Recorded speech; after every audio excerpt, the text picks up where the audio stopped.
వారు ఎక్కడుంటారు చూద్దాం, వారు ఆఫీస్లో ఉన్నారని ఇప్పుడే విజయసాయిరెడ్డి గారు నేనున్న నోవటెల్ హోటల్కి వస్తే మాట్లాడాం 20 minutes బ్యాక్. వారికి నేను ఇన్ఫార్మ్ చేశాను. విజయసాయిరెడ్డి గారు ఇన్ఫార్మ్ చేస్తాను అన్నారు. వెంటనే వారు కూడా బయలుదేరారు. ముఖ్యమంత్రి గారికి ఇన్ఫర్మేషన్ వెళ్ళగానే వారు పర్మిషన్ ఇస్తే కొద్ది నిమిషాలు వారిని కలిసి వారితో కొన్ని ఇంపార్టెంట్ ఒక 5-10 నిమిషాలు మాట్లాడాలని వచ్చాను. వారేమో పోలీసులు ఇంకా ఇన్ఫర్మేషన్ వెళ్ళలేదండి, వెయిట్ చేయమన్నారు. కారులో వెయిట్ చేస్తున్నాను, ఇక్కడ టీ తాగుతూ. విజయసాయిరెడ్డి గారితో నేను రెగ్యులర్గా మాట్లాడుతుంటాను. ఈరోజు ఇలాగ సీఎం గారు ఉన్నారట కదండి క్యాంప్ ఆఫీసులో, నేను వస్తున్నానని ఇన్ఫార్మ్ చేయమన్నారు. నేను కూడా ఇన్ఫార్మ్ చేస్తానన్నారు. కేఎన్ఆర్ అట ఎవరో, జగన్ గారు పిఏనా, ఆయనకి ఇన్ఫార్మ్ చేస్తామన్నారు. మమతాను కూడా ఇన్ఫార్మ్ చేయమన్నారు. మమత వారికి టెక్స్ట్ పెట్టింది నేను ఇక్కడికి వచ్చానని. ఇక్కడ పోలీసు సెక్యూరిటీ కూడా టెక్స్ట్ పెట్టారు. కలుస్తామని ఆశతో ఉన్నాను. చాలా ఇంపార్టెంట్. కలిసిన తర్వాత అది అన్ని విషయాలు చెప్పవలసినవి ఉండవు. అది వారి అవకాశం ఇస్తే కలుస్తాం, విషయాలు మాట్లాడతాం. అది నేను ఆలోచించి వారితో చర్చించిన తర్వాత నేను మీతో విషయాలు మాట్లాడతాను.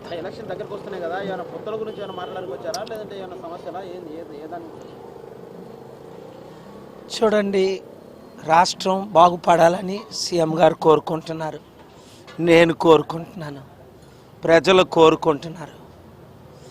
రాష్ట్రం బాగుపడాలి, లక్షల కోట్లు అప్పు తీరాలి, ఇన్వెస్ట్మెంట్లు తీసుకురావాలి, సమిట్లు పెట్టాలి, రాష్ట్రంకి మంచి జరగాలి. ఇవన్నీ నేను చేసే కెపాసిటీ నాకుందని సీఎం గారికి తెలుసు, అలాగే ప్రజలందరికీ తెలుసు. అందుకని ఆ విషయాలు చర్చిద్దాం అని ఇన్ఫార్మ్ చేసి టెక్స్ట్ పెట్టి రావడం జరిగింది.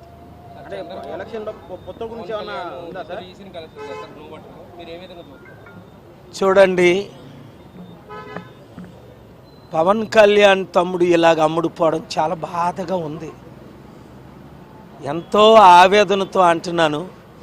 27% ఉన్న మనం కాపులు, 60% ఉన్న మన బీసీలు, 3% ఉన్న చంద్రబాబు నాయుడు కులానికో లేదా కుటుంబానికో అమ్ముడుపోవడం మంచిదా?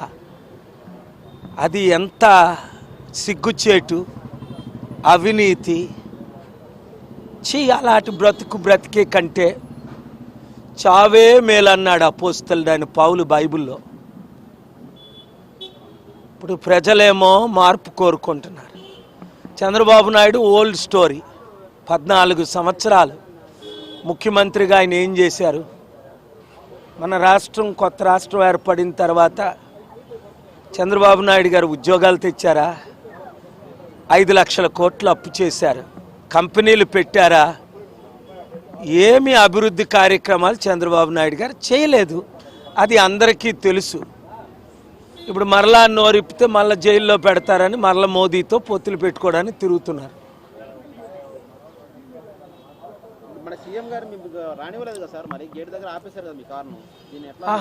వారు గేట్ దగ్గరికి ఇన్ఫర్మేషన్ వెళ్ళారు. ఇంకా మన వెహికల్ నెంబర్ తీసుకున్నారు, లోపలికి పంపించారు. వారు